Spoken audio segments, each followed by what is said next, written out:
दररोज संध्याकाळी शॉर्ट व्हिडिओच्या माध्यमातून एक प्रश्न आपण घेत असतो एमपीएससी प्रिव्हियस इयर क्वेश्चन. अशाच प्रकारे पूर्ण आपली सिरीज आहे, तुम्ही पाहू शकता. अधिक माहितीसाठी स्पर्धा विश्व ऑफिशियल हे टेलिग्राम सुद्धा जॉईन करू शकता. डेली नोट्स, पीडीएफ अपडेट आणि बाकीच्या माहितीसाठी. चला तर आजचा प्रश्न पाहू. प्रश्न आहे, मॅग्नेशियम क्लोराईड या संयुगाची निर्मिती होताना मॅग्नेशियम व क्लोरीनच्या अणूंमध्ये कोणता रासायनिक बंध तयार होतो?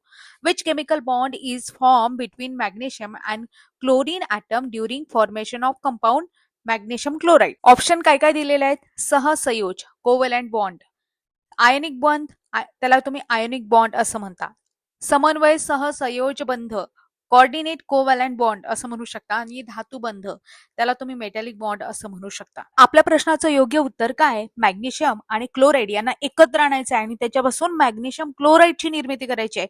तर यावेळेस कोणते बॉन्ड तयार होतात त्यांच्यामध्ये माहिती आहे?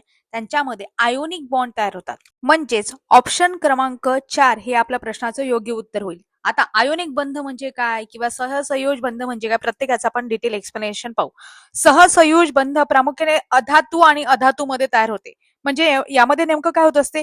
दोन अणू आपापसात इलेक्ट्रॉन शेअर करतात, त्यामुळे बंध तयार होतात आणि त्यांना आपण कोव्हॅलंट बॉन्ड म्हणजे सहसंयोज बॉन्ड असे म्हणतो. आयोनिक बॉन्ड तुम्ही कशाला म्हणाल? यामध्ये एका अणूकडून इलेक्ट्रॉन दिले जातात तर दुसऱ्या अणूकडून ते स्वीकारले जातात. यामुळे कॅटायन आणि अनायन तयार होऊन त्याच्यामध्ये इलेक्ट्रोस्टॅटिक आकर्षण तयार होते आणि अशा प्रकारचं आकर्षण कोणामध्ये असते?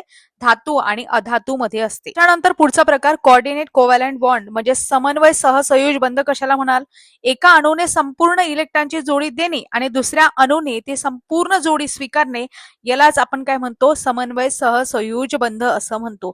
प्रामुख्याने अणू इलेक्ट्रॉन देतो आणि दुसरा अणू फक्त स्वीकारतो, अशा पद्धतीची यामध्ये रचना असते. त्याला कोऑर्डिनेट कोव्हॅलंट बॉन्ड असं म्हणतात. आणि त्याच्यानंतर मेटॅलिक बॉन्ड असतो. धातुबंध म्हणजे नेमकं काय? धातूंमध्ये फ्री इलेक्ट्रॉन्स असतात, बरोबर आहे, आणि ते अणूंभोवती इलेक्ट्रॉनच्या समुद्रासारखे फिरतात आणि त्यापासून जे बंध तयार होतात त्याला आपण म्हणतो मेटॅलिक बॉन्ड, धातुबंध. इथे आपल्या प्रश्नाचं योग्य उत्तर कोणतं आहे? आयोनिक बंध म्हणजेच काय? आयोनिक बॉन्ड असं तुम्ही म्हणू शकता. आता तुमच्यासाठी प्रश्न जो आयोगाने याआधी विचारलेला आहे, हिरा सगळ्यांना माहिती असेल, डायमंड, बरोबर आहे. हिऱ्यामध्ये कोणत्या प्रकारचा बंध असतो? हिऱ्याची निर्मिती कोणत्या प्रकारच्या बंधाने झालेली असते? हे मात्र तुम्हाला कमेंट बॉक्समध्ये सांगायचं आहे. अशाच प्रकारे पूर्ण सिरीज आहे. अधिक माहितीसाठी, डेली नोटिफिकेशनसाठी तुम्ही आपल्या चॅनलला सबस्क्राईब करू शकता, बेल आयकॉनला प्रेस करू शकता, जेणेकरून तुम्हाला नोटिफिकेशन येतील. पूर्ण सिरीज आहे ते तुम्ही पाहू शकता. अधिक माहितीसाठी टेलिग्राम जॉईन करू शकता. धन्यवाद.